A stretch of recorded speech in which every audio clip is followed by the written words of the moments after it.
이 하지정맥류를 어떻게 진단합니까? 제가 이전 강의에서도 말씀을 드렸을 겁니다. 하지정맥류 진단은 정말 쉽다. 그냥 튀어나왔냐 안 튀어나왔냐만 보면 된다. 정확하게 3mm 이상으로 직경이 커져 있느냐, 하지정맥 부전이라고 하는 원인이 분명히 있느냐, 그것이 핵심입니다. 하지정맥 부전이라고 하는 진단이 동시에 이루어질 수 있어야 정확한 하지정맥류의 진단이 되겠죠. 왜냐하면 그래야 말이 되잖아요. 환자분은 하지정맥 부전의 이 원인 질환 때문에 혈관이 부풀어진 현상이 나타나고 있는 거예요 라고 말씀을 드려야 제대로 진단이죠. 그래서 원인 질환에 대한 치료를 하는 것과 증상 자체가 합당하게 진단이 되느냐, 그걸 확인하는 건데요. 그거의 가장 중요한 진단 방법, 가장 강력하고 가장 파워풀하고 가장 정확한, 심지어 가장 싼 진단 방법이 바로 초음파입니다. 초음파. 이 초음파를 통해서 정맥 부전이라는 것을 진단하고 정맥류라는 것을 분명하게 확인할 수가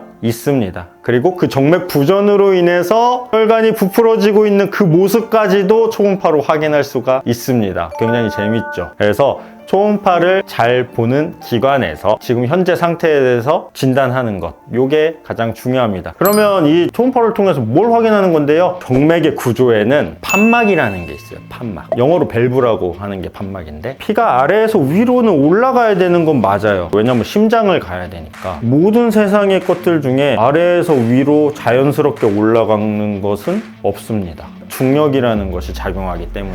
그런데 우리 몸은 심장으로 피를 올려야 된다. 굉장히 상충된 상황이 다리에서 일어나고 있는 것입니다. 그래서 밸브, 판막이라는 걸 설치해 놓습니다. 피가 아래에서 위로 올라가면 밸브가 이런 형태로 돼 있거든요. 밑에서 문 열고 들어갈 때는 이렇게 벌어집니다. 잘 올라가면 쾅 하고 닫힙니다. 그럼 위에서 떨어져도 이 밸브가 피를 못 내려오게 하죠. 바로 이 밸브 시스템이 정맥의 비밀이에요. 그런데 역류라는 것은 이 밸브가 망가진 것을 의미합니다. 초음파로 확인하는 것은 바로 이 판막의 기능이 제대로 작동하고 있는가, 그걸 살피는 것이 바로 초음파 진단의 핵심입니다. 그래서 정맥이 쭉 올라갔다가 밑으로 쭉 하고 떨어지냐 안 떨어지냐, 이것을 확인하는 것이 초음파 진단의 핵심입니다. 그런 부분을 그래프로 나타낼 수가 있습니다. 그래프가 역전되는 현상, 쭉쭉 훅 하고선 역류하는 이런 현상을 관찰할 수가 있는데요. 사진 자료를 보시면은 파란색으로 보이는 거는 정상혈류라고 보이시면 되겠습니다. 빨간색으로 보이는 거는 위에서 아래로 떨어지는 잘못된 신호입니다. 기관마다 다를 수 있습니다. 세팅을 바꾸면 되는 거라서요. 근데 일반적으로 이렇게 세팅을 합니다. 이 빨간 신호가 오래 보이면 문제가 됩니다.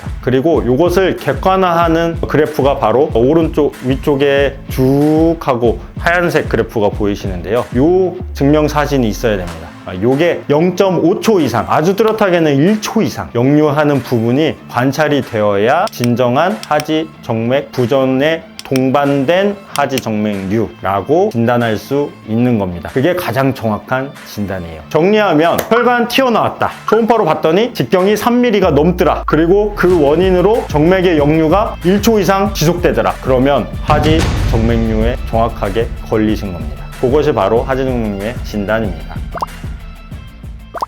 통증의 원인을 혈관에서 찾아서 치료하는 의사 이윤학입니다. 하지정맥류에 대해서 아주 속속들이 파헤치고 있는 시간들을 여러분과 함께 하고 있습니다. 그런데 제가 진료를 보다 보면 많이 답답해 하시는 환자분들이 많아요. 환자분들이 답답한 것도 아니죠. 제가 답답한 경우가 많습니다. 하지정맥류를 하는 병원들은 굉장히 많습니다. 클리닉, 그 다음에 대학병원, 종합병원 이런 데까지도 모두 다 많이 있어요. 근데 환자분들이 이 병원에 가면 이런 얘기, 저 병원에 가면 저런 얘기, 궁금해서 갔는데 하지정맥류는 아니에요. 이렇게 하고서 그럼 검사라도 좀 해볼 수 없을까 하면은 검사할 필요도 없는 거예요. 이렇게 말씀하시는데 있대요. 저도 과연 그랬을까? 그런 생각이 들 정도까지인데 그런 의사도 있구나 라는 생각도 해봤고요. 하지정맥류가 튀어나와서 이제 갔어요. 그랬는데 의사 선생님이 증상 있어요? 그래서 증상은 없어요. 불편하진 않는데 그리고 튀어나와서 하면은 미용 목적으로 하는 거는 치료가 안 돼. 그래도 검사라도 좀 해봐야 되는 거 아닌가? 치료를 안 할 건데 무슨 검사를 해? 뭐 이렇게 하시는 분도 있대요. 실제로 진료 현장에서 듣는 소리이기 때문에. 그래서 어떤 곳에 가서 진단을 받고 어떤 곳에 가서 치료를 받으시는 게 좋은 건가 조심스럽지만 한번 다뤄볼 필요가 있다라고 생각을 좀 했어요. 하지정맥류를 치료하는 선생님들 중에서는 95% 이상은 그런 분이 없을 것 같긴 한데 간혹 있는 그런 분들이 있다 하니까 제가 좀 말씀을 드려보도록 하겠습니다. 하지정맥류가 분명히 튀어나왔는데 왜 치료를 하지 말라는 겁니까? 또 이게 미용 목적이 맞습니까? 이런 질문들 많이 하시는데요. 이전 영상들을 좀 살펴보세요. 제가 하지정맥류는 원인이다, 증상이다. 어떻게 말씀을 드렸을까요? 원인이 아니라 증상입니다, 증상. 원인은 정맥이 역류하고 있는 게 원인이고요. 하지정맥류는 그것 때문에 혈관이 부풀어진 거예요. 치료를 안 하면 어떡합니까? 증상이 나온 정맥순환의 장애예요. 이 혈관이 부풀기 시작하면은 이게 나중에 어떻게 되는지 아세요? 피부가 얇아집니다. 왜? 계속 커지니까. 그리고 그 커진 안에 있는 혈액은 좋은 피 아니니까. 그럼 얇아지면 어떻게 되는지 아세요? 터지기도 해요. 그 다음에 상처가 나면 상처가 낫질 않습니다. 실제로 다리에 궤양성 상처가 나서 오래 낫지 않는 환자의 대부분의 원인은 하지정맥류가 오히려 더 많아요. 동맥질환이 더 많으실 것 같죠, 여러분? 정맥질환이 더 많습니다. 근데 왜 치료를 안 합니까? 그게 왜 미용 목적입니까? 치료를 왜 해야 되는지에 대해서 나중에 또 시간을 갖긴 할 건데요. 조금 먼저 말씀을 드리면은 계속 피가 못 빠져나가고 정체가 되니까 주변에 있는 혈관에 과부하가 걸려요. 이걸 과부하 이론이라고 실제로 있습니다. 과부하가 걸리면 주변에 있는 정상 혈관들까지 같이 망가집니다. 물귀신이에요, 물귀신. 그리고 두 번째, 진단을 하는데 누워서 진단을 하셨다고 하는 사례들이 있어요. 근데 이건 제가 알아요. 아주 옛날에 저도 눕혀가지고 진단한 적이 있습니다. 그런데 그거 잘못된 거예요. 진짜 일어서지도 못하고 너무 어지러워가지고 누워 계시거나 이럴 때는 그렇게 하는 경우도 있습니다. 법적으로 문제되는 방법은 아니에요. 교과서에도 나오는 방법이 맞습니다. 특히나 아까 그 역류라고 하는 진단적 차원에서 볼 때는 굉장히 취약한 방법입니다. 일어서 있으면은 중력의 힘에 작용해서 피가 밑으로 떨어지기 때문에 정맥 역류가 실제로 하고 있는지 안 하고 있는지를 분명히 알 수가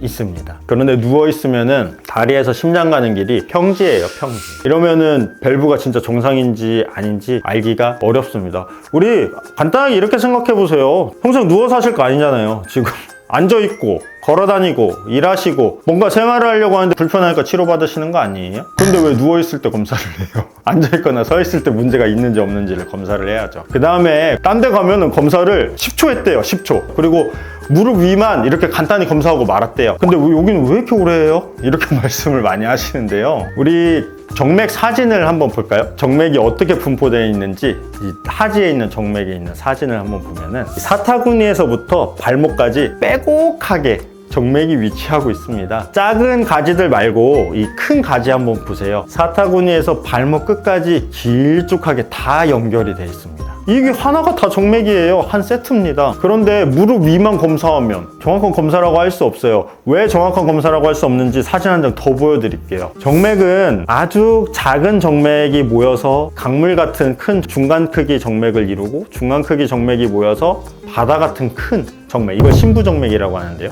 이 정맥을 이뤄서 심장으로 피가 빠져나갑니다. 그런데 이 강물 같은 정맥과 바다 같은 정맥 사이에는 이 그림에서 보시는 것처럼 서로 연결되는 다리들이 너무나 많이 있습니다. 이거는 사실은 강물 같은 정맥과 시냇물 같이 작은 정맥 사이에도 이루어져 있을 걸로 100% 확신하셔도 되는데요. 이렇게 되면은 사타구니에서 발목까지 무릎 위에서만 문제가 있다고 해서 아래까지 다 문제가 그냥 똑같이 있느냐? 아니에요. 혹은 무릎 위에서 정상이라고 했는데 무릎 아래에서 이 다리를 통해서 문제가 발생해서 정맥의 역류가 일어나고 있는 경우가 정말 허다합니다. 그래서 무릎 위만 검사하고 끝내는 기관이 있었다? 여기는 그렇게 추천하지 않습니다. 정확하게 하지 정맥 부정과 하지 정맥류를 진단하려면 사타구니에서 발목까지 모두 다 꼼꼼하게 검사하는 곳이어야 합니다. 하지 정맥류가 튀어나와 있는데도 치료를 하지 않아도 된다고 하시는 곳도 제가 생각하기에는 올바른 모습은 아니라고 생각이 됩니다. 조금 다른 기관에서 한 번 더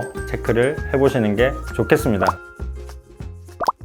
나 진짜 하지정맥류에 하지정맥 부종까지 있으신데 혈관 검사는 다 해봤는데 아니래요 하고선 또 다른 원인을 찾아서 전전하는 상황이 발생합니다. 지금 말씀드린 부분으로 검사를 했다면 다시 한번 정확하게 검사를 해보시기 바라고 문제가 있으면 치료까지 받아보시길 바라겠습니다. 감사합니다.